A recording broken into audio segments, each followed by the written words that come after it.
같이 말씀 보도록 하겠습니다. 출애굽기 36장 2절에서 7절 말씀입니다.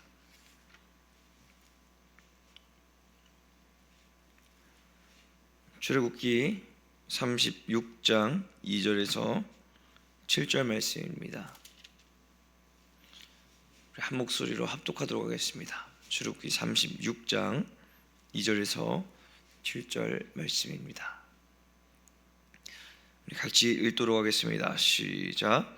모세가 브살렐과 오홀리압과 및 마음이 지혜로운 사람 곧 그 마음에 여호와께로부터 지혜를 얻고 와서 그 일을 하려고 마음에 원하는 모든 자를 부르매 그들이 이스라엘 자손의 성소에 모든 것을 만들기 위하여 가져온 예물을 모세에게서 받으니라. 그러나 백성이 아침마다 자원하는 예물을 연하여 가져왔으므로 성소의 모든 일을 하는 지혜로운 자들이 각기 하는 일을 중지하고 와서 모세에게 말하여 이르되 백성이 너무 많이 가져오므로 여호와께서 명령하신 일에 쓰기에 남음이 있나이다.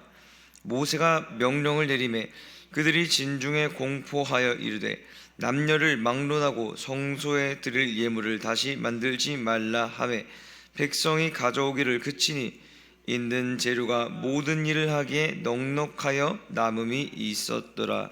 아멘. 자, 오늘은 출애굽기 36장 2절에서 7절 말씀으로 은혜를 통한 역사는 아름다울 뿐이다 라는 제목으로 같이 말씀 나누도록 하겠습니다. 자, 오늘 본문 말씀은 이스라엘 백성들이 하나님의 은혜를 받아 마음의 감동대로 자원하여 드린 예물이 부족하지 않고 넉넉하게 들어왔음을 말하고 있습니다. 그러나 그 정도가 성막을 완성하는 데 사용될 양을 뛰어넘는 예물들이 끊이지 않고 계속해서 들어와서 결국 모세가 더 이상 예물을 가져오지 말라고 공포하는 장면이 기록이 되어 있죠. 오늘 말씀을 통해서 하나님께서 주신 메시지를 알고 우리 모두 다 믿음으로 승리하시기를 축복합니다. 자, 본문 2절 말씀을 보면 모세가 성막을 건축하기 위해 건축할 사람들을 불러 모으게 됩니다. 2절 말씀 한번 같이 보도록 할까요? 같이 읽겠습니다. 시작. 모세가 브살렐과 오홀리압과 및 마음이 지혜로운 사람 곧 그 마음에 여호와께로부터 지혜를 얻고 와서 그 일을 하려고 마음에 원하는 모든 자를 부르매. 아멘. 자, 여기서 성막을 건축하기 위한 사람들을 보니 그 사람들을 어떻게 설명하냐면 마음이 지혜로운 사람이라고 설명하고 있습니다. 이 지혜로운이라는 말을 35장에서도 설명드렸듯이 여기서는 기술을 가지고 있는 사람을 지혜로운 사람이라고 말하고 있습니다. 그런데 모인 사람들을 보니 이 사람들은 모두 자신이 가지고 있는 기술을 여호와께로부터 얻었다라고 말하고 있습니다. 분명 그 기술 자체는 자신이 가지고 있고 자신이 활용할 수 있는 기술이었지만 그것을 자신의 공로로 돌리지 않고 하나님께로부터 왔다고 고백하고 있습니다. 그렇기 때문에 뒤이어서 보면 이들은 그 일을 하려고 마음에 원했습니다. 하나님께서 주신 기술, 재능, 은사를 통해서 하나님께서 임재하실 성막을 건축하는 것이 자신들에게 기쁨이 되었던 것이죠. 이는 35장에서 이스라엘 백성들이 하나님 앞에 자원하여 예물을 드리는 모습과 같습니다. 백성들은 자신들이 가진 예물을 하나님 앞에 드리는 자들은 이 모세를 통해 하나님의 말씀을 듣고 마음에 감동된 사람이 자원해서 예물을 드렸다라고 기록이 되어 있죠.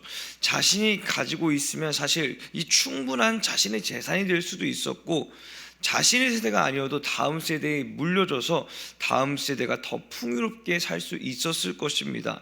그러나 그 자신이 가지고 있는 것조차도 하나님께서 허락하신 것이어서, 다시 말해서 하나님의 은혜로 인해 하나님께 예물을 드릴 수 있는 물품들이 있음을 깨달았기 때문에 이들은 감사하는 마음으로 하나님께 기꺼이 예물을 드릴 수 있었던 것입니다.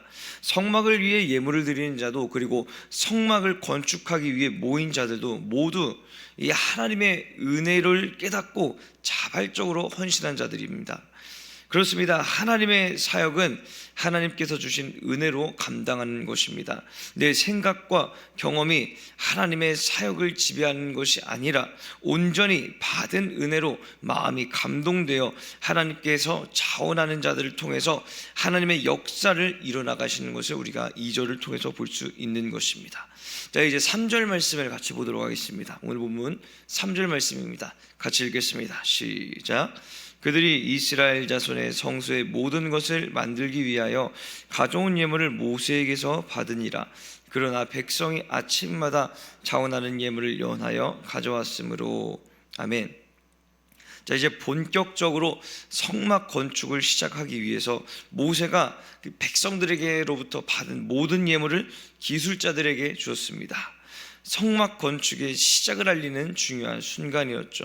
그런데 3절 말씀을 보면 백성이 아침마다 자원하는 예물을 연하여 가져왔다라고 기록하고 있습니다.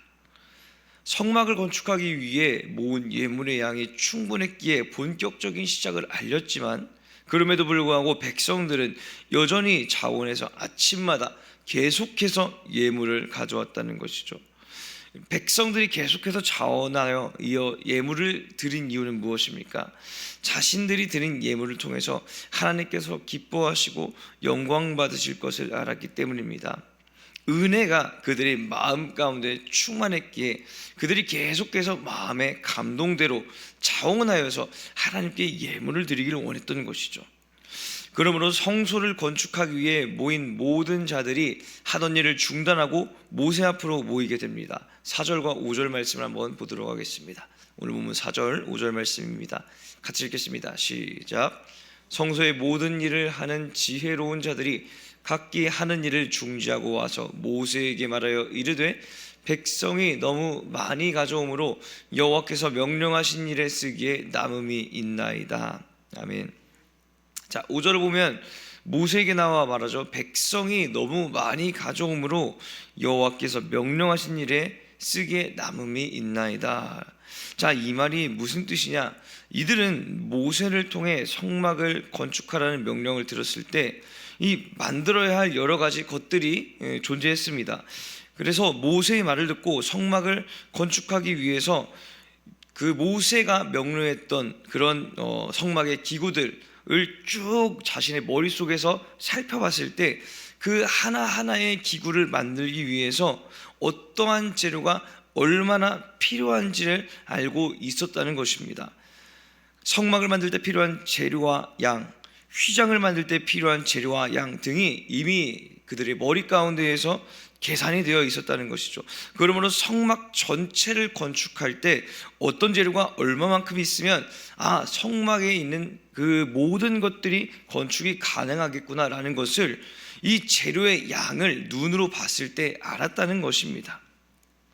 그런데 과연 모세는 눈으로 그 예물의 양을 봤을 때 이 정도면 충분히 성막이 건축될 수 있겠구나, 그 양을 알았을까요? 아마 몰랐을 것입니다. 그렇다면 백성들은 알고 있었을까요? 아마 백성들도 몰랐을 것입니다. 이들은 기술자이기에 견적을 낼 수 있었지만 그렇지 않은 나머지 사람들은 쉽게 그것에 대해서 견적을 낼 수 없었겠죠. 그렇기에 기술자들이 만약 이를 악용한다면 충분히 악용할 수 있었습니다. 필요한 재료의 양보다 더 많은 재료가 들어간다고 부풀려 말할 수도 있었다는 것이죠. 하지만 이들은 모세에게 가서 뭐라고 말합니까? 이 모든 예물들이 성막을 건축할 때 사용하기에 남음이 있다라고 말합니다. 왜냐하면 이들은 성막을 위해 바쳐진 재료들을 보고 하나하나 값을 매기지 않았기 때문입니다. 여러분, 값을 매기는 순간 어떻습니까? 그 마음 가운데 물욕이 들어오게 됩니다. 이 금을 조금 남겨서 내가 가져가면 더 큰 부를 누릴 수 있을 것 같은데와 같은 이런 유혹이 찾아오는 것이죠. 그러나 그렇게 생각하지 않고 바쳐진 재료들을 하나님의 성막을 위해 거룩히 드려진 예물로 여겼기 때문에 자신들의 소유로 생각하지 않았던 것입니다.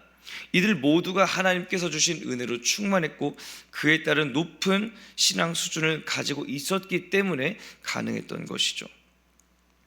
이는 5절의 내용을 통해서도 우리가 볼 수 있는데요, 이들은 자신들이 하는 일을 명확하게 여호와께서 명령하신 일이라고 말하고 있습니다. 물론 출애굽기 35장 10절 말씀을 보면 이 성막 건축을 위해 부른 자들을 통해 모세가 여호와께서 명령하신 것을 다 만들라고 말합니다. 하나님께서 직접 이들을 향해 명령하신 것은 아닙니다. 분명 이 모세를 통해서 하나님의 명령을 이들은 들었습니다. 그렇지만 이들의 신앙은 모세가 말한 것들을 하나님의 명령으로 믿고 받아들일 수 있는 신앙 수준이었습니다. 모든 것은 하나님께서 명령하신 것이다. 이 문장이 이들 모든 사고 방식의 중심이 되어 있기 때문에 이들은 이런 어떻게 보면 세상적인 가치로, 세상적인 관점으로 바라보는 것이 아니라 하나님께서 주신 그 높은 신앙 수준을 가지고 그 모든 것들을 판단할 수 있었던 것이죠. 한편 드려진 예물이 많다는 소식을 들은 모세는 6절에서 이렇게 명령합니다. 6절 말씀을 한번 같이 읽어보도록 하겠습니다. 같이 읽겠습니다. 시작. 모세가 명령을 내리매 그들이 진중에 공포하여 이르되 남녀를 막론하고 성소에 드릴 예물을 다시 만들지 말라 하매 백성이 가져오기를 그치니. 아멘. 자, 남녀를 막론하고 성소에 드릴 예물을 다시 만들지 말라. 여기서 만들지 말라라는 부분을 쉬운 성경으로 보면 가져오지 말라라고 기록되어 있는 것을 볼 수 있습니다. 예물이 차고도 넘치기에 더 이상 가져오지 말라고 명령한 이 모세의 말에 이스라엘 백성들은 순종하여 더 가져오기를 그치게 됩니다.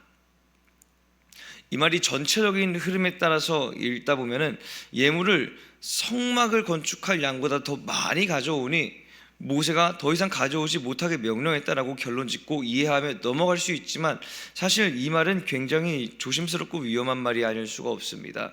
왜냐하면 백성들이 하나님 앞에 드리는 예물은 3절을 보면 자원하는 예물이었기 때문입니다.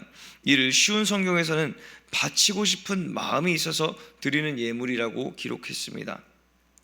그러니까 하나님의 은혜를 받아서 자신이 기쁨으로 바치고 싶은 마음이 있어서 예물을 드리기 원해서 올린 예물인데 모세가 그 예물을 드리지 말라고 막은 것이죠. 분명히 상처받을 수 있고 시험에 들 수 있는 말입니다. 하나님을 향한 뜨거운 마음에 찬문을 완전히 뒤엎는 말일 수도 있는 것이죠. 하지만 백성들은 모세의 말을 듣고 순종했습니다. 모세가 백성들에게 공포한 후 백성들은 예물을 가져오기를 그쳤습니다. 이들이 과연 실망하고 낙심하며 돌아갔을까요? 그렇지 않았을 것입니다. 그럴 수 있었던 이유는 자신이 하나님을 위한다고 하며 자신의 마음을 하나님보다 앞세우지 않았기 때문입니다. 여러분, 이것을 기억해야 합니다. 예물을 드릴 수 있도록 자원하는 마음을 주신 것은 하나님이었습니다. 모세를 통한 하나님의 말씀을 듣고 마음이 감동되어서 자발적으로 하나님께 예물을 가져왔었죠. 그러나 예물을 드리게끔 하는 주체가 하나님이 아닌 나로 바뀌면 나의 노력이 강조되게 되는 것입니다.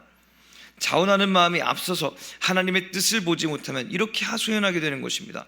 왜 내가 마음을 다해 정성으로 하나님께 드리는 건데 가져오지 말라고 하시는 거예요? 하나님의 뜻보다 내 마음, 내 행동이 우선이 되는 것이죠. 백성들은 하나님께서 예물을 바치라고 말씀하셨으니 그에 순종하여 하나님께 예물을 드렸고, 이제 예물이 차고 넘치니 그만 가져오라 하시니 그에 순종하여 예물을 그만 가져왔던 것입니다. 마지막으로 7절 말씀을 같이 보도록 하겠습니다. 본문 7절 말씀입니다. 시작. 있는 재료가 모든 일을 하기에 넉넉하여 남음이 있었더라. 아멘. 과연 광야에 있는 이스라엘 백성들의 형편이 남는 형편이었을까요? 광야 안에서 이들이 무언가 생산적으로 할 수 있었던 것은 아무것도 없었을 것입니다. 그렇다고 애굽에서 가져온 것들이 셀 수 없을 정도로 많은 양도 아니었을 것입니다. 하지만 그런 한정적인 상황에서도 백성들이 가져온 예물은 모든 일을 하게 넉넉하며 남음이 있을 정도였습니다.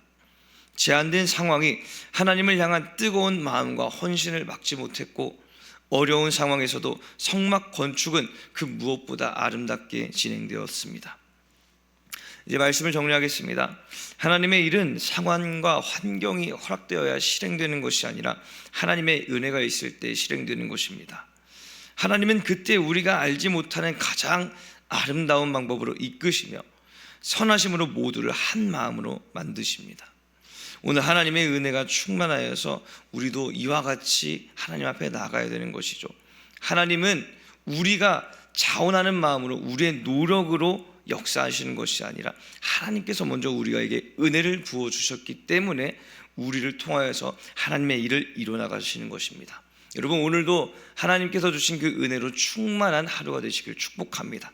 그러므로 여러분의 그 모든 삶 가운데에서 역사하시는 하나님을 온전히 바라보시기를 축복합니다. 이 말씀을 기억하시고 오늘도 주님, 내가 주님의 은혜만을 붙잡으며 나아갑니다. 기도하며 온전히 주님 앞에 의지하는 저 여러분 되시길 주님의 이름으로 축복합니다. 자, 이제 같이 기도하도록 하겠습니다. 공동기도문 같이 선포하며 주님 앞에 나아가도록 하겠습니다. 같이 읽겠습니다. 시작. 은혜로우신 하나님, 하나님의 은혜를 값없이 우리에게 허락하셔서 하나님을 향한 뜨거운 마음으로 날마다 주님 앞에 나아갈 수 있게 하심에 감사합니다. 세상의 눈으로는 볼 수 없는 하나님의 거룩한 눈을 통해 우리에게 행하시는 모든 은혜의 상황들을 바라보게 하시고 세상의 가치가 우리의 마음을 병들게 하려고 할 때 은혜를 기억하며 굳건한 믿음으로 흔들리지 않게 하여 주시옵소서. 때로는 하나님보다 앞서가려는 우리의 마음이 드러나려고 할 때 다시 주님의 얼굴을 보게 하시고 주인 되신 하나님의 말씀에 다시 순종하게 하여 주시옵소서. 상황과 환경이 아닌 주님의 은혜로 모든 주님의 역사를 아름답게 이뤄나가는 주의 백성들 되게 하여 주시옵소서. 예수님의 이름으로 기도드렸습니다. 아멘.